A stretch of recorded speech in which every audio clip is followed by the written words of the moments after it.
House లో red card వస్తుందా? వస్తే ఎవరికి? ఈ వారం డబుల్ ఎలిమినేషన్ వైపు అడుగులు. సోహెల్ రాకతో దద్దరిల్లిన Bigg Boss house. Rithu, Sanjana, దివ్యలను గెలిపించిన సోహెల్ అండ్ శోభా శెట్టి. మొన్న 1, నిన్న 2, నేడు 3. ఒక పథకం ప్రకారం కెప్టెన్ కంటెంటెన్సీ టాస్క్. భరణి మందులు దాచేసిన సంజన, తిట్లు కాసిన దివ్య.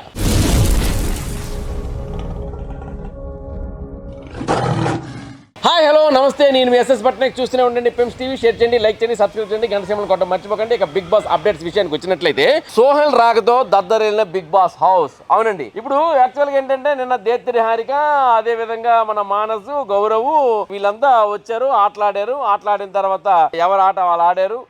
ఓడిన వాళ్ళు ఓడారు, గెలిచిన వాళ్ళు కెప్టెన్ కంటెంటెన్సీగా గెలిచారు. వాళ్ళు జెండా తీసుకుని వాళ్ళ జెండా వాళ్ళు పాతారు.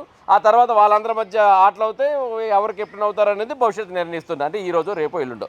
ఇక విషయానికి వచ్చినట్లయితే, ఈ రోజు ఆ కోణంలో ఆటలాడడానికి మరి కెప్టెన్ కంటెంటెన్సీగా ఎవరు అవుతారు అని నిల్చోబెట్టడానికి అంటే మరి ఈరోజు సోహెల్ రావడం జరిగింది. అదేవిధంగా శోభా శెట్టి గారు కూడా వచ్చారు. అయితే ఈ సోహెల్ రాకతో బిగ్ బాస్ హౌస్ దద్దరిల్లిపోయింది. చూస్తున్నారు కదా ప్రోమో. ఒకసారి ఈరోజు ప్రోమో చూడండి.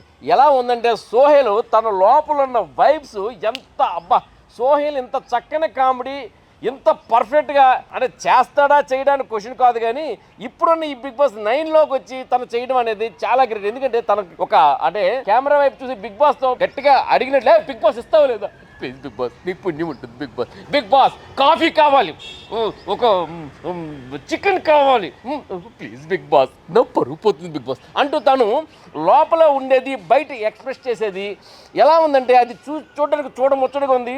అక్కడ భరణి గారు నవ్వైతే అక్కడ వాడు మాట్లాడుతుంది ఒకటి, అడుగుతుంది ఒకటి, చేస్తున్న ఎక్స్ప్రెషన్స్ ఒకటి అని ఎలా నవ్వుతున్నారంటే అది నిజంగా వాళ్ళకే కాదు మనకు కూడా చాలా ఆనందం అనిపించింది. నిజంగా సోహెల్ కోసం ఈరోజు సాయంత్రం టీవీ ముందు కూర్చోవాలి అనిపించేలా ఉందండి ఆ ప్రోమో, నో డౌట్. ఇక శోభా శెట్టి గారు కూడా రావడం జరిగింది.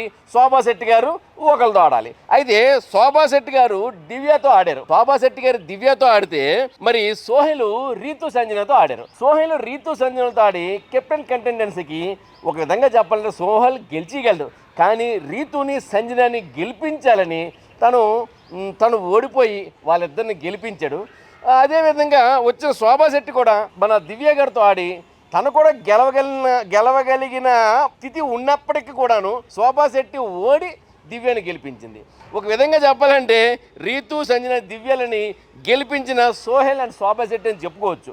అయితే ఇక్కడ ఏంటంటే వీళ్ళు అసమర్థుల గెలవలేరా అని కాదండి, వాళ్ళు గెలవగలరు. సంజన గెలవగలదు, రీతు గెలవగలదు, దివ్య గెలవగలదు, కానీ వాళ్ళు గెలవడానికి వీళ్ళు సహకరించారు అని చెప్పుకోవడం అనేది ఉత్తమం.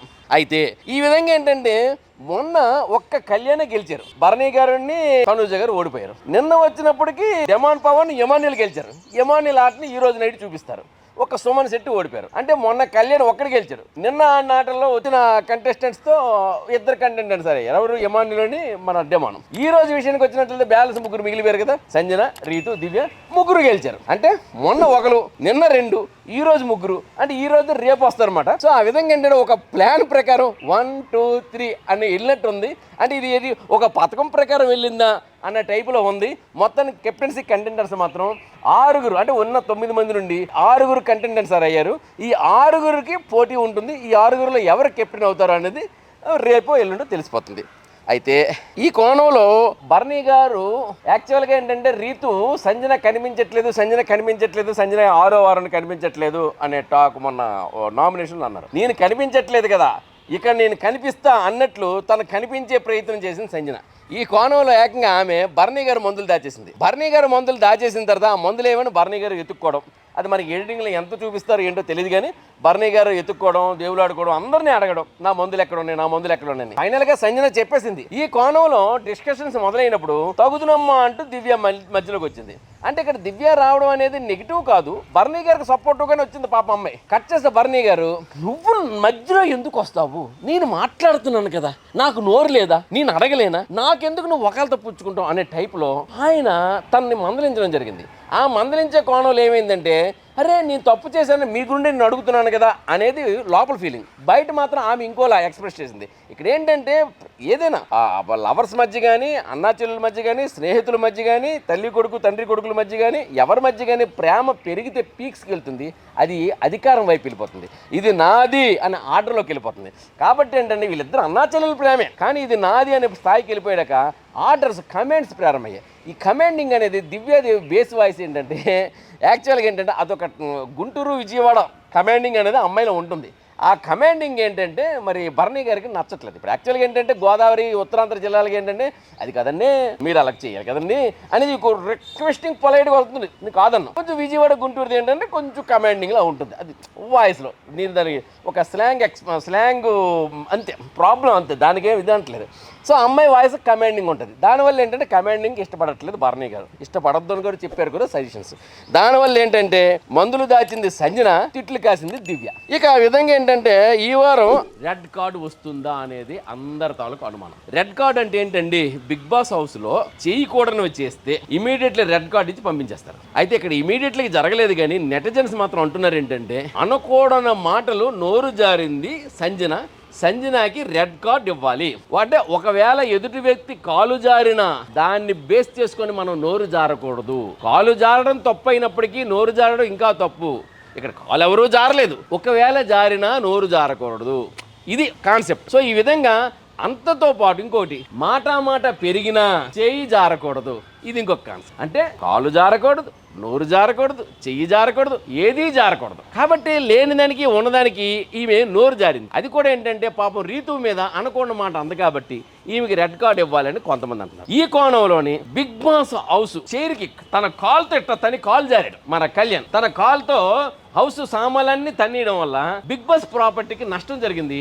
అలా తన్నకూడదు అనేది ఒకటి. కాబట్టి కళ్యాణ్కి రెడ్ కార్డ్ ఇస్తారా అని నెటిజన్స్ కొంతమంది అంటున్నారు. ఈ కోణంలో రీతు మీద కలబడినప్పుడు నా రీతుకు నువ్వు అంటావా అని పీక పట్టుకున్నాడు పవన్. సో ఇలా ఒక వ్యక్తిపై ఒకతను చేయి జారకూడదు.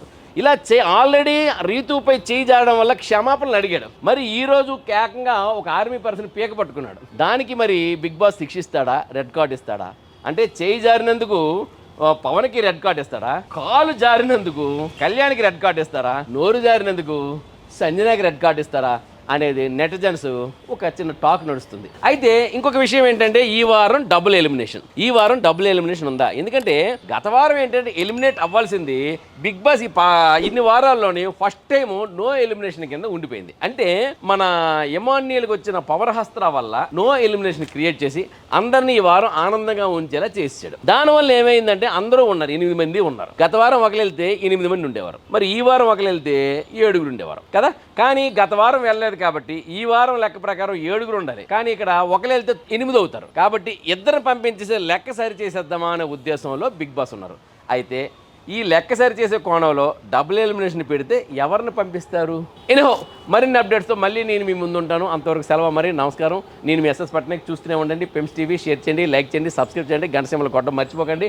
ఇక పెమ్స్ టీవీ ఇన్స్టాగ్రామ్లో చూడండి, పెమ్స్ టీవీని మరి ఫేస్బుక్లో చూడండి. ఫాలో అవ్వండి సార్. నమస్తే.